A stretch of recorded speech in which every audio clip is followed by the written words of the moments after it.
हमने आम आदमी पर कोई बोझ नहीं डाला, सिर्फ अमीरों पर टैक्स लगाया। अमीरों की जान ले लो यार। एक काम करो, आप एक काम करें सरकार, आप मिडिल क्लास और अमीरों को खड़ा करें इकट्ठा और गला दबा दें, तब आपको सुकून आ जाएगा। आम आदमी को आप कहेंगे भाई हमने आम आदमी बचा लिया, अमीर और मिडिल क्लास को तबाह बर्बाद कर दें। उसके हलक में आप बिजली का बिल डाल दें, नाक में उसके गैस का बिल डाल दें और कान में से पेट्रोल के पैसे निकाल लें।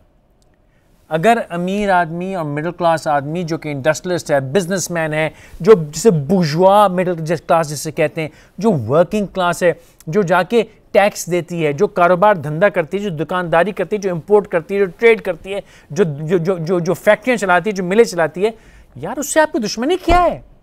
आप ही समझते हैं कि आप गरीबों के कंधे पे सियासत कर करके इन पूरे सेगमेंट को बर्बाद कर देंगे, तो आप जॉब कैसे क्रिएट करेंगे?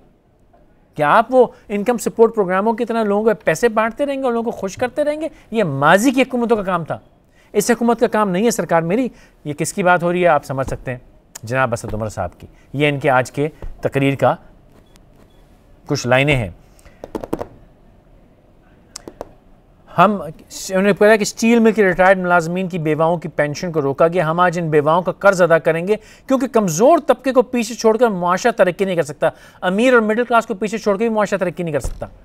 और जो ताकतवर होता है वो ताकतवर इसलिए नहीं होता कि वो ताकतवर गुंडा डाकू है या वो सियासतदान है, नहीं, वो ताकतवर होता है कि वो मेहनत करता है। वो मिडिल क्लास होती है, वो अपर क्लास होती है, वो अमीर क्लास होती है, जो इंडस्ट्री चलाती है, फैक्ट्री चलाती है, मिलें चलाती है, बड़े बड़े कारोबार चलती है। एक मॉल बनता है, एक फैक्ट्री बनती है तो हज़ारों, कई हज़ार लोग एक फैक्ट्री में नौकरी करते हैं।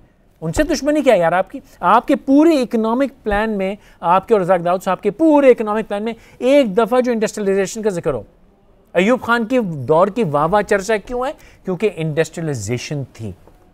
परवेज़ मुशर्रफ साहब के ज़माने की वाह क्यों नहीं है? क्योंकि इंडस्ट्रियलाइजेशन नहीं थी। भुट्टो साहब के ज़माने की रोना क्यों है? इंडस्ट्री को बर्बाद कर दिया था। समझ रहे हैं आप?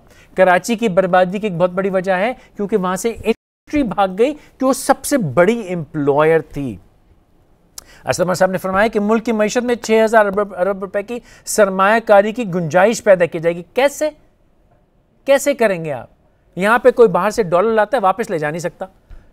पाकिस्तानी अगर यहाँ पैसा लाता है, ले जाने, आप इतना तो कर नहीं सके कि डॉलर की मूवमेंट फ्री कर दें क्योंकि आपके हालात सही नहीं है। पिछली हुकूमतें बेड़ा गर्क कर कहती है, ऐसे नहीं हो सकता। और 5 साल में 1 करोड़ नौजवानों को रोजगार दिया जाएगा। कैसे?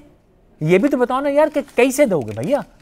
ये कहने को था, मैं कह देता हूं कि मैं 2 साल में 10 करोड़ नौकरी दूंगा। कैसे? मेरे को नहीं मालूम। ये कैसे भी बताओ यार। गरीब को छत रोजगार के लिए प्रोग्राम तरतीब दिए जा चुके हैं। कौन से? बता तो दो। असद उमर साहब को हमने कल 40 नंबर दिए थे। आज की उनकी तकरीर के बाद मैं ज़ाती तौर पे उस 40 को रिड्यूस करके 30 कर रहा हूँ। असद उमर साहब के बारे में हमारे एक व्यूअर ने एक वीडियो भेजी, ज़रा वो देखिए। ओपनिंग करने के लिए असद उमर, तुमको पता था कि तुम फाइनेंस मिनिस्टर बनने वाले हो। फाइनेंस पढ़ ली होती, तुमने कहा था कौम को बचा लोगे। तुमने कुछ नहीं किया है। कुछ करो, इस कौम के लिए कुछ करो। ये एक व्यूअर है डॉक्टर हारिस शहजाद, ये उनकी वीडियो थी। मायजा हमीद गुजर साहब जिनका पीएमएल से ताल्लुक है, उन्होंने एक ट्वीट की, basically the finance minister has not listed single achievement in his entire speech. What was the logic of celebrating 100 days if there was nothing? मायजा में इस बात से इत्तफाक नहीं करता। 100 दिन इमरान खान के भी थे, ग्रेट अचीवमेंट। मैं 100% अभी भी 100 मार्क्स इमरान खान साहब को दे रहा हूँ। लेकिन असद उमर साहब को आपने सही कहा कि फाइनेंस मिनिस्टर ने तकरीर क्यों की, मुझको नहीं मालूम। असद उमर साहब प्लीज़ अपने, आप जैसे इस वीडियो में कहा गया कि आप वाहिद मिनिस्टर हैं जिसको, मतलब जैसे मैं 3 दिन से कह रहा हूँ कि इमरान खान साहब ने प्राइम मिनिस्टर बनना था, नहीं बनना था, आपने फाइनेंस मिनिस्टर बनना था यार। तो आपकी तैयारी एकदम टाइट होनी चाहिए थी। बहरहाल, अब जबकि इस हुकूमत के बारे में गुफ्तगू की जाए और इमरान खान साहब के अपने अल्फाज में ये कहा गया